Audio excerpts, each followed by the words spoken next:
I didn't want to be one of those idiots who can't follow rules. I'm a Reddit no-sleep addict. Especially these days, with nothing else to fill my time, I spend endless hours scouring new and then the archives for stories that I haven't yet read. My favorite are rules stories. You probably know the kind. I'm a night shift guard at an abandoned mall, and someone left me a strange list of rules. The OP never takes the rules seriously at first. Inevitably, something creepy happens, and they panic and break one. I always thought that it would be so simple for me to follow the rules by just keeping a clear head. My chance to prove myself came unexpectedly. "Hey, you still looking for a job?" Tony, my roommate, asked me over dinner one night. "Uncle Mike is looking for an overnight warehouse manager." I hurried to chew and swallow a huge mouthful of spaghetti. "I don't have any management experience," I said. Tony waved his fork dismissively. "The title's just for show. All you'd be doing is keeping an eye on the warehouse, make sure no one breaks in and stuff. What's the pay?" $25 an hour. I choked on a piece of onion. As I took a gulp of water massaging my throat, it occurred to me that Tony was doing me a favor. We'd gotten close over 2 years of living together, and he knew that I needed money in a bad way. "Where do I sign up?" I joked. The next day, an Uber dropped me off at 9 p.m. sharp at the warehouse address. The warehouse was an ugly concrete building nestled between a junkyard and a shuttered dentist's office. I knew it was a dentist's office because of the rotted wood sign over the door, which read, "Happy Teeth," next to a chipped picture of a cartoon emoji grinning widely with a full set of realistic human teeth. I pulled open the warehouse's thick metal door and stepped inside. I found myself in a huge, mostly empty room, illuminated by strips of flickering fluorescent lights. A few wooden crates were stacked haphazardly against the far wall next to another metal door. To my left was a small closet whose door was slightly ajar. To my right, a wooden desk with a chair behind it. On the desk lay a silvery key and a sheet of printer paper. My heart began to beat faster as I picked up the paper and read the following in large black print. "Rules. Lock the door behind you when you enter the building and again when you leave. Do not open the door for anyone. If they are meant to be here, they will have a key. Do not go into the back room, especially if you hear voices coming from it. Ignore any unusual smells. Never open the crates. If they leak, there is a mop in the janitor's closet. If you see a man in a blue and white striped suit, be polite to him, but do not look at his face. Do not call the police. They are not on your side. Do not talk to anyone who looks like a police officer. They are not on your side." Was this a prank? I tried to recall if I'd mentioned my obsession with rules stories to Tony before. After a moment, I decided that, prank or not, I'd do what I'd wished so many times the OPs of those stories would do. Keep a clear head, follow the rules. I took the key and locked the heavy metal door behind me. Then I peeked into the closet, discovering that the cramped space doubled as both a janitor's closet and a restroom, containing a urinal, sink, mop, and bucket. Finally, I sat down at the desk, pulled out my phone, and started scrolling Reddit. I was proud of myself for having avoided the obvious trap. If I had gone to scope out the back room, no doubt something would have enticed me to open the door. No, better to stay right here.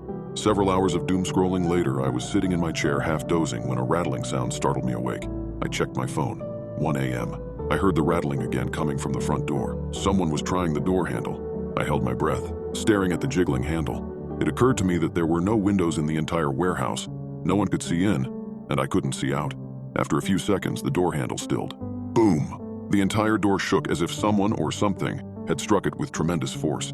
My heart jackhammering in my throat, I stood up and slowly backed away. Boom, boom, boom. My back hit something cold. I was pressed against the back wall. As if a switch had flipped, everything fell still and quiet again. Under my hand, I felt the rugged metal of the door to the back room. Had the sole purpose of the assault by the entity outside been to drive me toward this room? In the sudden silence, I heard something through the wall. It was faint but high-pitched, nibbling just at the edges of my hearing, swelling in volume before dying away again, over and over in an irregular pattern. It sounded like a crying baby. I fled back to my desk, my mind whirring. Could there really be a child trapped back there? Should I call the cops? At that last thought, I snapped back to my senses. My eyes went to the printout on my desk. Do not call the police. I shook my head, smiling at the implausibility of the scenario. A baby in the back room of an industrial warehouse? I needed to keep my wits about me. Nothing else strange happened for the rest of the night. I used part of my first paycheck to buy a pair of noise-canceling headphones and showed up for my second shift with them already over my ears, the noise cancellation on max. I froze as I stepped through the warehouse door.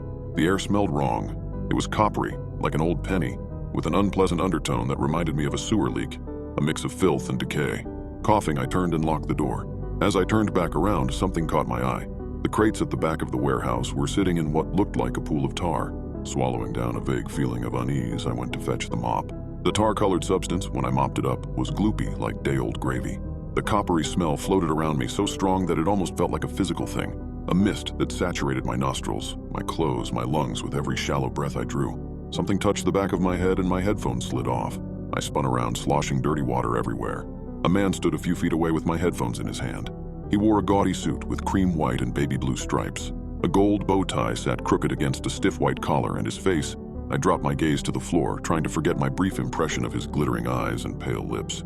His voice was soft and thin. "Are you the new overnight manager?" he asked. Yes, sir," I forced out. "No headphones," he said. "Stay alert." I bobbed my head like a fool while staring intently at his shiny brown shoes. "Keep up the good work," he said. The shoes shifted and his clicking footsteps crossed the room, followed by the sound of the front door unlocking. Once I heard the door lock slide back into place, I dared to look up. The warehouse was empty. I quickly finished mopping up the mess by the crates. My headphones were sitting on my desk. I sank into my chair, staring at the round black pads that soaked up the dim light. Had the man come in from outside, or had he been in the back room? My imagination, running wild, conjured a vision of him standing unnaturally still in the dark, on the other side of the wall. Why had he been there? How long had he been waiting? What if he wasn't the only one? I couldn't calm down.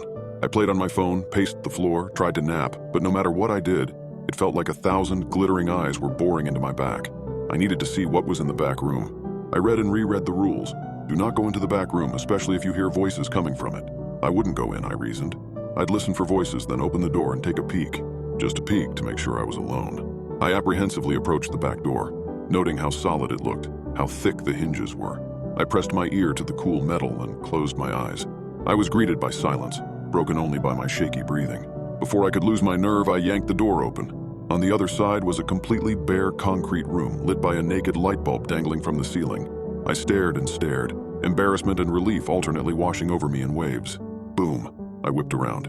Boom. The front door shook with the force of an unseen impact. "Police!" a voice shouted from outside. Boom. My eyes dipped to the sheet of rules. "They are not on your side. Police, open up." Boom. The inked words swam in my vision. "Do not talk to anyone who looks like a police officer. They are not on your side." My vision exploded with golden stars. The next thing I remember is waking up in a hospital bed and being informed by a stern-faced policewoman that I was under arrest. I was too out of it at the time to follow much of what she said, but I pieced the facts together over the course of my ensuing trial.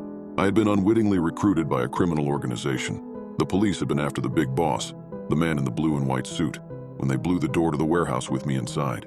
One of the jury members threw up at the photos of what was found in those crates. No one believed my protestations of innocence. I couldn't explain why I had ignored the crying, mopped up the blood, why I couldn't describe the appearance of the man in the suit despite having been close enough to touch him.